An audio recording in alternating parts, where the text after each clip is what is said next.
ವಿಜ್ಞಾನಿಗಳಿಗೆ ಒಂದು ಚಿಂತನೆ ಮಾಡಬೇಕಾಗಿರುವಂಥದ್ದು, ಅಧ್ಯಯನ ಮಾಡಬೇಕಾಗಿರುವಂತಹ ದಿನ ಇವತ್ತು. ಆದರೆ ಜನಸಾಮಾನ್ಯರಿಗೆ ಒಂದು ಕೌತುಕ, ಏನಾಗುತ್ತಪ್ಪ, ಏನು ಪರಿಣಾಮಗಳನ್ನು ಬೀರುತ್ತಪ್ಪ ಅಂತ ಹೇಳಿ. ಹೌದು, ಯಾಕೆ ಅಂತಂದರೆ ಇವತ್ತು ನಭೋಮಂಡಲದಲ್ಲಿ ಖಗೋಳ ಕೌತುಕಕ್ಕೆ ಕ್ಷಣಗಣನೆ ಆರಂಭವಾಗಿದೆ.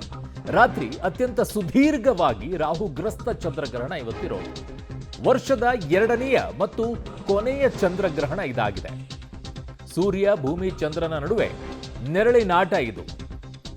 ಭಾದ್ರಪದ ಪೂರ್ಣಿಮೆಯ ದಿನ ಚಂದ್ರಗ್ರಹಣ ಇದೆ. ಪೂರ್ಣಿಮೆಯ ದಿನನೇ ಆಗೋದು. ನಭೋಮಂಡಲದಲ್ಲಿ ಖಗೋಳ ಕೌತುಕಕ್ಕೆ ಈಗ ಕ್ಷಣಗಣನೆ ಆರಂಭವಾಗಿದೆ. ಬಹಳ ಒಂದು ರೀತಿಯಾಗಿ ಕೆಲವರಿಗೆ ಆತಂಕ, ದುಗುಡ, ದುಮ್ಮಾನಗಳು ಇದರಿಂದ ಆಗ್ತಾ ಇದೆ. ಇನ್ನು ಕೆಲವರಿಗೆ, ವಿಜ್ಞಾನಿಗಳಿಗೆ ಅಧ್ಯಯನ ಮಾಡೋದಕ್ಕೋಸ್ಕರ ಮತ್ತೊಂದು ಅವಕಾಶ ಲಭ್ಯವಾಗ್ತಾ ಇದೆ. ರಾಶಿಗಳನ್ನು ನಂಬುವಂಥವರಿಗೆ ಏನು ಪರಿಣಾಮಗಳಾಗುತ್ತಪ್ಪ ನಮ್ಮ ರಾಶಿಗಳ ಮೇಲೆ ಅಂತಾರೆ. ಇನ್ಯಾವ ರೀತಿಯಾದಂಥ ಗ್ರಹಚಾರಗಳು ಕಾಣುತ್ತೆ ಅಂತಾರೆ. ನಂಬುವಂಥವರಿಗೆ ಪ್ರಕೃತಿಯ ಮೇಲೆ ಇನ್ನೇನೆಲ್ಲ ಪರಿಣಾಮಗಳು ಉಂಟಾಗುತ್ತೆ. ಹೀಗೆಲ್ಲ ಆಗ್ತಾ ಇರುವಂಥ ಅನೇಕ ಪರಿಣಾಮಗಳು ಕೂಡ ಇದರಿಂದಾನೇ ಅನ್ನುವಂಥದ್ದಿದೆ. ಯಾಕೆ ಅಂತಂದರೆ ಮನಕಾರಕ ಚಂದ್ರ. ಹಾಗಾಗಿ ಅತಿ ಹೆಚ್ಚಿನ ರೀತಿಯಾದಂಥ ಪರಿಣಾಮಗಳು ಚಂದ್ರ ಹತ್ತಿರ ಬಂದಂಥ ಸಂದರ್ಭದಲ್ಲಿ, ಭೂಮಿಯ ಹತ್ತಿರ ಬಂದಾಗ ಭೂಮಿಯ ಮೇಲೆ ಅನೇಕ ರೀತಿಯಾದಂಥ ಪರಿಣಾಮಗಳಾಗುತ್ತೆ. ನೀರಿನ ಮೇಲೆ ಅದರ ಪರಿಣಾಮಗಳು ಕಾಣಿಸುತ್ತೆ ಅಂತ ಹೇಳ್ತಾರೆ. ಅದರ ನಿಟ್ಟಿನಲ್ಲೇ ಹೆಚ್ಚಿನ ರೀತಿಯಾದಂಥ ಮಳೆ ಆಗಿದೆ. ಇವೆಲ್ಲವೂ ಕೂಡ ಇದರ ಪರಿಣಾಮನೇ ಅನ್ನುವಂಥದ್ದನ್ನು ಕೆಲವರು ವಿಶ್ಲೇಷಣೆಗಳನ್ನು ಮಾಡ್ತಾರೆ. ಹಾಗಾಗಿ ಇದಿನ್ನೂ ಹೆಚ್ಚಿನ ರೀತಿಯಾದಂಥ ಪರಿಣಾಮಗಳನ್ನು ಉಂಟು ಮಾಡುತ್ತೆ ಅಂತಿದ್ದಾರೆ. ಇವತ್ತು ರಾತ್ರಿ 9:57ಕ್ಕೆ ಸ್ಪರ್ಶಕಾಲ ಇರೋದು. 9:57ಕ್ಕೆ ಸ್ಪರ್ಶಕಾಲ ಆರಂಭ ಅಂತ ಹೇಳೋದು ಅದನ್ನು. ಅದಾದ ನಂತರ ರಾತ್ರಿ 11ರಿಂದ 12:22 ಕೂಡ ಉತ್ತುಂಗ ಕಾಲ ಅಂತಂದರೆ ಮಧ್ಯಕ್ಕೆ ಬಂದು ನಿಂತ್ಕೊಳ್ಳುತ್ತೆ. ಆವಾಗಲೇ ನಿಮಗೆ ಅದರ ಗೋಚರತೆ ಇರುತ್ತೆ ಅಲ್ಲ, ಅದನ್ನು ನೋಡಬಹುದು, ನೀವು ಕಣ್ತುಂಬಿಕೊಳ್ಬಹುದು. ಬಟ್ ಕೆಲವರು ಹೇಳ್ತಾರೆ ಇಲ್ಲ, ಅದು ನೋಡಿಬಿಟ್ರೆ ಇನ್ನೇನೋ ಆಗ್ಬಿಡುತ್ತೆ ಅಂತ. ಅಂಥದ್ದು ಏನೂ ಆಗಲ್ಲ, ನೋಡಿ. ಮಧ್ಯರಾತ್ರಿ 1:26ಕ್ಕೆ ಗ್ರಹಣ ಮೋಕ್ಷ ಕಾಲ ಇರುತ್ತೆ. ಅಂದರೆ ಬಿಡುವುದು, ಗ್ರಹಣ ಬಿಟ್ಟು ಹೋಯಿತು ಅಂತ ಹೇಳ್ತಾರೆ. ಸೊ ಅದು ರಾತ್ರಿ 1:26ಕ್ಕೆ ಮೋಕ್ಷ ಕಾಲ ಇದೆ, ಬಿಟ್ಟು ಹೋಗುತ್ತೆ, ಗ್ರಹಣ ಬಿಟ್ಟು ಅಂತ ಹೇಳ್ತಾರೆ. ಸೊ ಒಟ್ಟು 3 ಗಂಟೆ ಸುದೀರ್ಘವಾಗಿರೋದು. 3:28 ಗ್ರಹಣದ ಅವಧಿ ಇದೆ. ಅತ್ಯಂತ ಸುದೀರ್ಘವಾಗಿ ಈ ರೀತಿಯಾಗಿ ಗ್ರಹ ಗೋಚರವಾಗ್ತಾ ಇದೆ. ಅದು ಕೂಡ ರಕ್ತಚಂದ್ರ ಗ್ರಹಣ ಅಂತ ಹೇಳ್ತಾ ಇದೆ. ಯಾಕೆ ಕರೀತಾ ಇದ್ದಾರೆ ಅಂದರೆ ಕೆಂಪಾಗಿ ಕಾಣಿಸಿಕೊಳ್ಳುತ್ತೆ, ಹಾಗಾಗಿ ರಕ್ತಚಂದ್ರ ಗ್ರಹಣ ಅಂತ ಕರೀತಾರೆ. ಖಗ್ರಾಸ ಚಂದ್ರಗ್ರಹಣಕ್ಕೆ ಕ್ಷಣಗಣನೆ. ಗ್ರಹಣ ಹಿನ್ನೆಲೆಯಲ್ಲಿ ದೇವರಿಗೂ ಕೂಡ ದಿಗ್ಬಂಧನ ಇರುತ್ತೆ. ರಾಜ್ಯಾದ್ಯಂತ ಬಹುತೇಕ ದೇವಸ್ಥಾನಗಳು ಬಂದ್ ಮಾಡಲಾಗುತ್ತೆ. ಮಧ್ಯಾಹ್ನದಿಂದಲೇ ದೇವಸ್ಥಾನಗಳನ್ನು ಬಂದ್ ಮಾಡ್ತಾರೆ. ಗ್ರಹಣದ ನಂತರ ದೇವಸ್ಥಾನದಲ್ಲಿ ಶುದ್ಧಿ ಕಾರ್ಯವನ್ನು ಮಾಡಲಾಗುತ್ತೆ. ನಾಳೆ ಬೆಳಗ್ಗೆ ಪೂಜೆಯ ನಂತರ ದರ್ಶನಕ್ಕೆ ಅವಕಾಶವನ್ನ ಮಾಡಿಕೊಡ್ತಾರೆ. ಸಾಮಾನ್ಯವಾಗಿ ಈ ಸಂದರ್ಭದಲ್ಲಿ ದೇವಸ್ಥಾನಗಳು ಇರೋದಿಲ್ಲ. ರಾತ್ರಿ 9 ಗಂಟೆ ನಂತರದ್ದು ಯಾವ ದೇವಸ್ಥಾನಗಳಿರುತ್ತೆ, ಕ್ಲೋಸ್ ಮಾಡಿಬಿಟ್ಟಿರ್ತಾರೆ. ಅದು ಈಗ ಇತ್ತೀಚೆಗೆ ಹೇಗಾಗ್ಬಿಟ್ಟಿದೆ ಅಂದರೆ ದೇವಸ್ಥಾನಗಳು ಟೈಮಿಂಗ್ ಪ್ರಕಾರ ದೇವಸ್ಥಾನಗಳು, ನೀವು ದರ್ಶನಕ್ಕೆ ಹೋಗ್ಬೇಕಂದ್ರೆ ಒಂದು 10 ಗಂಟೆ 11 ಗಂಟೆಗೆ ದೇವಸ್ಥಾನಗಳು ಕ್ಲೋಸು, ಮಧ್ಯಾಹ್ನ ಶಿಫ್ಟ್ ಅಲ್ಲಿ ಮತ್ತೆ ಕ್ಲೋಸು. ಅದಾದ ನಂತರ ಮತ್ತೆ ಸಂಜೆ ಟೈಮಲ್ಲಿ ಓಪನ್ ಮಾಡ್ತಾರೆ. 4 ಗಂಟೆಯಿಂದ 6, 7 ಗಂಟೆ 8 ಗಂಟೆವರೆಗೂ, ಮತ್ತೆ 8 ಗಂಟೆಗೆ ಕ್ಲೋಸು. ದರ್ಶನಕ್ಕೆ ಹೋಗ್ಬೇಕಾದ್ರೆ ನೀವು ಟೈಮಿಂಗ್ ನೋಡ್ಕೊಂಡು ಹೋಗಬೇಕು. ಈ ಸರ್ಕಾರಿ ಕೆಲಸ ಮಾಡ್ಕೊಳ್ಳೋಕೆ ಹೋಗ್ತಾರಲ್ಲ, ಹಂಗೆ ಆಗ್ಬಿಟ್ಟಿದೆ. ಇರಲಿ, ಈಗ ಗ್ರಹಣದ ಸಂದರ್ಭದಲ್ಲಂತೂ ಇನ್ನೂ ಹೆಚ್ಚಿನ ರೀತಿಯಲ್ಲಿ ದಿಗ್ಬಂಧನವನ್ನು ಹಾಕ್ತಾರೆ. ಯಾಕೆ ಅಂತಂದರೆ ಗ್ರಹಣದ ಸಂದರ್ಭದಲ್ಲಿ ಅದರ ಕಿರಣಗಳು ಏನಾದರೂ ಸ್ಪರ್ಶಗಳು ಬಿದ್ದಾಗ ಶಿಲೆಗಳು, ವೈಜ್ಞಾನಿಕವಾಗಿ ಹೇಳೋದು, ಶಿಲೆಗಳಿಗೆ ಅದರ ಪರಿಣಾಮಗಳು ಉಂಟಾಗುತ್ತೆ ಅನ್ನೋದಕ್ಕೋಸ್ಕರ. ನನ್ನ ಸಹೋದ್ಯೋಗಿ ಸುಕೇಶ್ ಈಗ ಅಣ್ಣಮ್ಮ ದೇವಸ್ಥಾನದಿಂದ ನನ್ನ ಸಂಪರ್ಕಕ್ಕೆ ಸಿಗ್ತಾ ಇದ್ದಾರೆ. ಸುಕೇಶ್, ದೇವಸ್ಥಾನದಲ್ಲಿ ಸಾಮಾನ್ಯವಾಗಿ ಗ್ರಹಣ ಇದ್ದಂಥ ಸಂದರ್ಭದಲ್ಲಿ ಹೆಚ್ಚಿನ ರೀತಿಯಲ್ಲಿ ಜನರಿಗೊಂದು ಆತಂಕ ಇರುತ್ತೆ. ದೇವರ ಹತ್ರ ಹೋಗೋಣಪ್ಪ, ಒಂದು ನಮಸ್ಕಾರ ಹೇಳಿ ಬರೋಣ, ಒಂದಿಷ್ಟು ನಮಗೇನಾದರೂ ಹೆಚ್ಚು ಕಡಿಮೆ ಆಗೋದಿದ್ರೆ ಅದೆಲ್ಲವೂ ಕೂಡ ಕಡಿಮೆ ಆಗುತ್ತೆ ಅನ್ನೋ ನಿಟ್ಟಿನಲ್ಲಿ. ಸೊ ಹೇಗಿದೆ ದೇವಸ್ಥಾನದ ಬಳಿ, ಎಷ್ಟು ಜನ ಭಕ್ತಾದಿಗರು ಬರ್ತಾ ಇದ್ದಾರೆ? ಬೆಳಗ್ಗೆಯಿಂದಲೂ ಕೂಡ ಹೆಚ್ಚಿನ ರೀತಿಯಲ್ಲಿ ಇದ್ದಾರೆ? ಖಂಡಿತ ಅರುಣ್, ಯಾಕಂದ್ರೆ ಇದು ಸುದೀರ್ಘವಾದ ಚಂದ್ರಗ್ರಹಣ ಮತ್ತು ರಾಹುಗ್ರಸ್ತ ರಕ್ತ ಚಂದ್ರಗ್ರಹಣ ಆಗಿರೋದ್ರಿಂದ ಸಹಜವಾಗಿ ಜನರಲ್ಲೂ ಕೂಡ ಗ್ರಹಣದ ಸಂದರ್ಭದಲ್ಲಿ ನಾವು ನೋಡ್ತಾ ಇರ್ಬೋದು, ಜನ ಸಾಮಾನ್ಯವಾಗಿ ದೇವಸ್ಥಾನಗಳಿಗೆ ಬರುವಂಥದ್ದು ಹೆಚ್ಚಾಗಿರುತ್ತೆ. ನಾನೀಗ ಬೆಂಗಳೂರಿನ ಶಕ್ತಿ ದೇವತೆ ಅಣ್ಣಮ್ಮ ದೇವಸ್ಥಾನದಲ್ಲಿದ್ದೀನಿ. ಇಲ್ಲೂ ಕೂಡ ಸಾಕಷ್ಟು ಸಂಖ್ಯೆಯಲ್ಲಿ ಭಕ್ತರು ಬರ್ತಾ ಇರುವಂಥದ್ದು, ಪೂಜೆಯನ್ನು ಮಾಡ್ಕೊಡ್ತಾ ಇರುವಂಥದ್ದು, ಪೂಜೆ ಮಾಡಿಸ್ತಾ ಇರುವಂಥದ್ದು, ಸಾಲ್ಗಟ್ಟೆ ನಿಂತಿರುವಂಥ ದೃಶ್ಯ ಕೂಡ ನಮ್ಗೆ ಕಾಣಿಸ್ತಾ ಇದೆ. ಅಂದ್ರೆ ಪ್ರತಿದಿನ 6:30ಯಿಂದ ರಾತ್ರಿ 10 ಗಂಟೆವರೆಗೂ ಗಂಟೆವರೆಗೂ ಕೂಡ ಅಣ್ಣಮ್ಮ ದೇವಸ್ಥಾನ ಬಾಗಿಲು ತೆರೆದಿರ್ತಾ ಇತ್ತು. ಆದರೆ ಇವತ್ತು ರಾತ್ರಿ 7 ಗಂಟೆಗೆ ಅದು ಕ್ಲೋಸ್ ಆಗುತ್ತೆ. ಅಂದರೆ ಗ್ರಹಣದ ಪ್ರಯುಕ್ತ 7 ಗಂಟೆಗೆ ದರ್ಬೆಯನ್ನು ಕಟ್ಟಿ ಬಾಗಿಲನ್ನು ಕ್ಲೋಸ್ ಮಾಡ್ತಾರೆ ಅನ್ನುವಂಥದ್ದು ಈಗಾಗಲೇ ಬರ್ತಾ ಇರುವಂಥ ಮಾಹಿತಿ. ಹಾಗಾಗಿ ಬೇರೆ ದಿನಗಳಲ್ಲಿ 6:30ಯಿಂದ ರಾತ್ರಿ 10 ಗಂಟೆವರೆಗೆ ವಿಶೇಷ ಪೂಜೆಗಳು ಹುಣ್ಣಿಮೆ ಮತ್ತು ಅಮಾವಾಸ್ಯೆ ಸಂದರ್ಭದಲ್ಲೂ ಕೂಡ ಇರ್ತಾ ಇತ್ತು.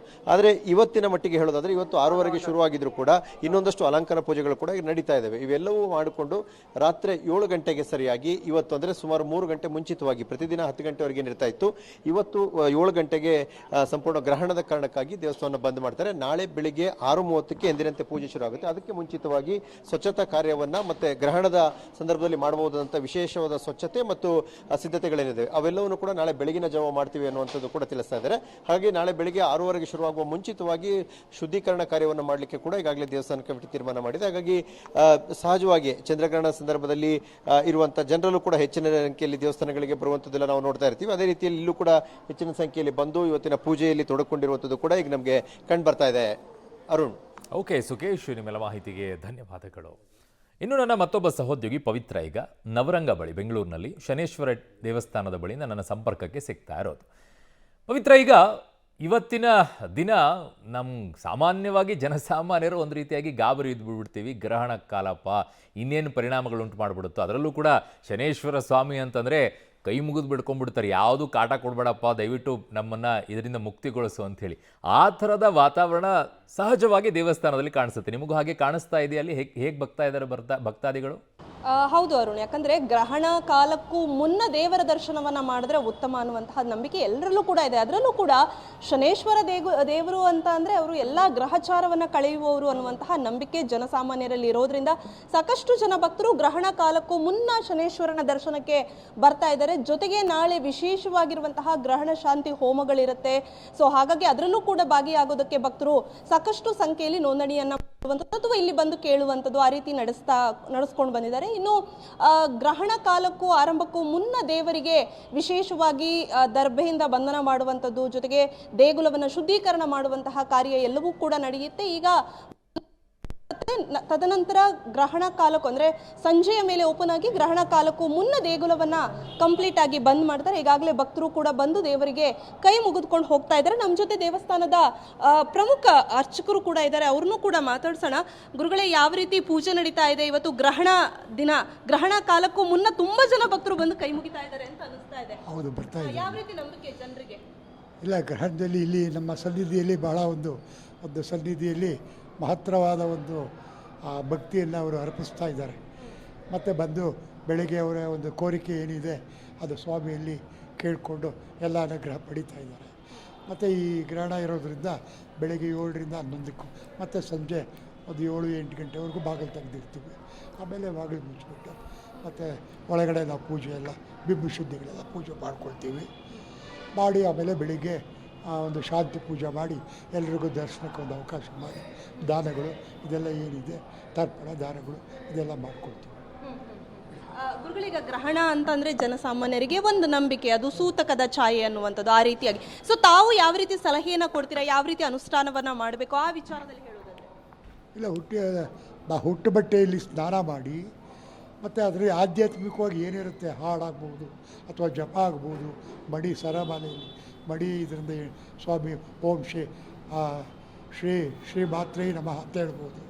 ಓಂ ಗಣೇಶಾಯ ನಮಃ, ಅವ್ರ ಇಷ್ಟ ದೇವತೆಗಳು ಏನಿರುತ್ತೆ ಆ ದೇವತೆಗಳನ್ನು ಒಂದು ಜಪ ಪೂಜೆ ಮಾಡಿ ಮತ್ತು ಹಾಡು ಇದೆಲ್ಲ ಹೇಳಿಕೊಂಡು ಆಧ್ಯಾತ್ಮಿಕವಾದ ಏನಿರುತ್ತೆ ಅದನ್ನು ನಾವು 3.5 ಗಂಟೆಗಳ ಕಾಲ ಗ್ರಹಣ ಏನು ಹಿಡಿಯುತ್ತೆ ಆಗ ಮಾಡಿದ್ರೆ ಭಾಳ ಒಂದು ಸಿದ್ಧಿ ಆಗುತ್ತೆ. ನಾವು ಏನು ಕೋರಿಕೆ ಇರುತ್ತೆ ಅದೆಲ್ಲ ನೆರವೇರುತ್ತೆ, ಎಲ್ಲ ಕಷ್ಟಗಳು ಪರಿಹಾರ ಆಗುತ್ತೆ. ಮತ್ತು ಸರ್ವದೋಷ, ಸರ್ವವಿಘ್ನ, ಸರ್ವ ದುಃಖ, ಸರ್ವಪೀಡ, ಸರ್ವಗ್ರಹಚಾರ, ಸರ್ವ ಅನಿಷ್ಟ, ಸರ್ವಕಂಟಕ, ಸರ್ವದೃಷ್ಟಿ ಇವೆಲ್ಲ ಏನಿರುತ್ತೆ ಆ ಪೀಡೆಗಳೆಲ್ಲ ದೂರ ಆಗಿ ಅವ್ರಿಗೆ ಒಂದು ಕಲ್ಯಾಣ, ವಿದ್ಯೆ, ಅತ್ಯುನ್ನತಿ, ವಿಜಯ, ಲಾಭ, ಕೀರ್ತಿ, ಗೌರವ ಎಲ್ಲ ಕೊಟ್ಟು ಸ್ವಾಮಿ ಕಾಪಾಡ್ತಾರೆ. ಯಾರೋ ಅದನ್ನು ಆಧ್ಯಾತ್ಮಿಕ ನಂಬಿಕೆ ಇಟ್ಟು ಪೂಜೆ ಮಾಡಿ ನಡೆಸ್ತಾರೆ, ಅವ್ರಿಗೆಲ್ಲರಿಗೂ ಒಳ್ಳೆಯದಾಗುತ್ತೆ. ಇದಿಷ್ಟು ಗುರುಗಳು ಹೇಳ್ತಾ ಇರುವಂತಹ ಮಾತು. ಅರುಣ್.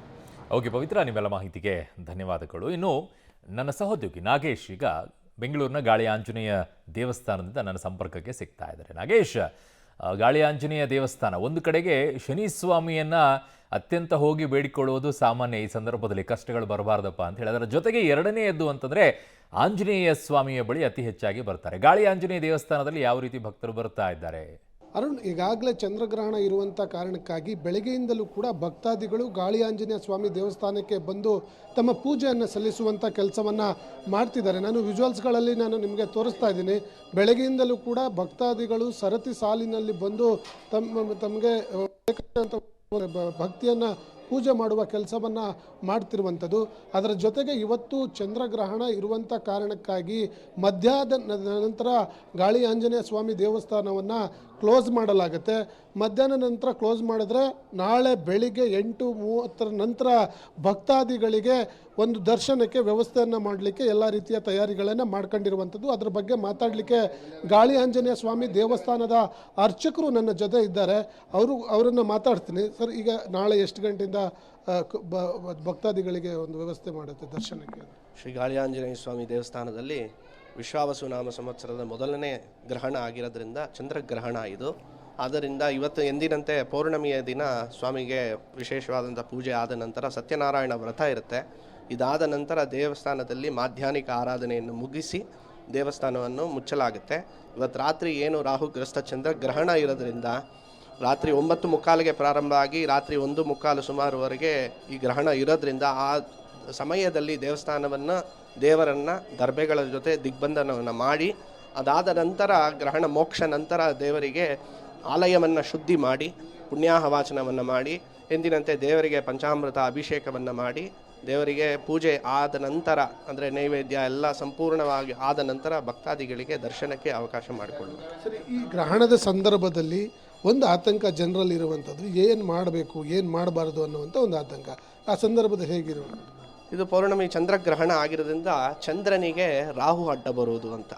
ಈ ಚಂದ್ರಗ್ರಹಕ್ಕೆ ಸಂಬಂಧಪಟ್ಟ ಹಾಗೆ ಹಾಗೂ ರಾಹುಗ್ರಹಕ್ಕೆ ಸಂಬಂಧಪಟ್ಟ ಆದರೆ ಇವತ್ತಿನ ದಿನ ಬಂದು ಪೂರ್ವಭಾದ್ರ ನಕ್ಷತ್ರದಲ್ಲಿ ಗ್ರಹಣ ಆಗಿರೋದ್ರಿಂದ ಪೂರ್ವಭಾದ್ರ ನಕ್ಷತ್ರದವರಿಗೆ, ಶತಭಿಷ ನಕ್ಷತ್ರದವರಿಗೆ ಮತ್ತು ಕುಂಭರಾಶಿಗೆ ಸಂಬಂಧಪಟ್ಟಂಥ ಇವರಿಗೆ ದೋಷ ಇದೆ ಅಂತ ಮಾಡ್ತಾರೆ. ಆದ್ದರಿಂದ ಆ ಧಾನ್ಯ ಅಂತ ಹೇಳಿದ್ರೆ ರಾಹುಗೆ ಸಂಬಂಧಪಟ್ಟಂಥ ಧಾನ್ಯ, ಅದಾದ ನಂತರ ಚಂದ್ರನಿಗೆ ಸಂಬಂಧಪಟ್ಟ ಧಾನ್ಯವನ್ನು ಯಾರು ಈ ದೋಷ ಅಂದರೆ ಈ ನಕ್ಷತ್ರದಲ್ಲಿ ಈ ರಾಶಿನಲ್ಲಿದ್ದಾರೆ ಅದಕ್ಕೆ ಒಂದು ಮಂತ್ರ ಇದೆ, ಗ್ರಹಣ ಮಂತ್ರ ಅಂತ ಹೇಳ್ತಾರೆ. ಅದನ್ನು ಬರೆದಿಟ್ಟುಕೊಂಡು ಆ ಟೈಮ್ನಲ್ಲಿ ಅವರ ಪಕ್ಕದಲ್ಲಿ ಇಟ್ಕೊಂಡು ಸಾಧ್ಯವಾದರೆ ದೇವರ ಧ್ಯಾನವನ್ನು ಗ್ರಹಣ ಟೈಮಲ್ಲಿ ಮಾಡಿ ಸ್ನಾನವನ್ನು ಆಚರಿಸಿ ಮಾಡ್ಬೋದು. ಗ್ರಹಣ ಟೈಮ್ನಲ್ಲೂ ನಾವು ಮಾಡ್ಬೋದು, ಗ್ರಹಣ ಮಧ್ಯಕಾಲದಲ್ಲೂ ಮಾಡ್ಬೋದು. ಮೋಕ್ಷ ನಂತರ ಅದಾದ ನಂತರ ಮೋಕ್ಷ ಆದಮೇಲೆ ಸ್ನಾನ ಎಂದಿನಂತೆ ಸ್ನಾನವನ್ನು ಆಚರಿಸಿ ಆ ಧಾನ್ಯ ಮತ್ತು ಆ ಮಂತ್ರ ಏನು ಪಠಣ ಮಾಡಿರ್ತಾರೋ ಅದು ದಕ್ಷಿಣೆಯ ಸಮೇತವಾಗಿ ಬ್ರಾಹ್ಮಣರಿಗೆ ದಾನವನ್ನು ಮಾಡುವುದು ಅಂತ.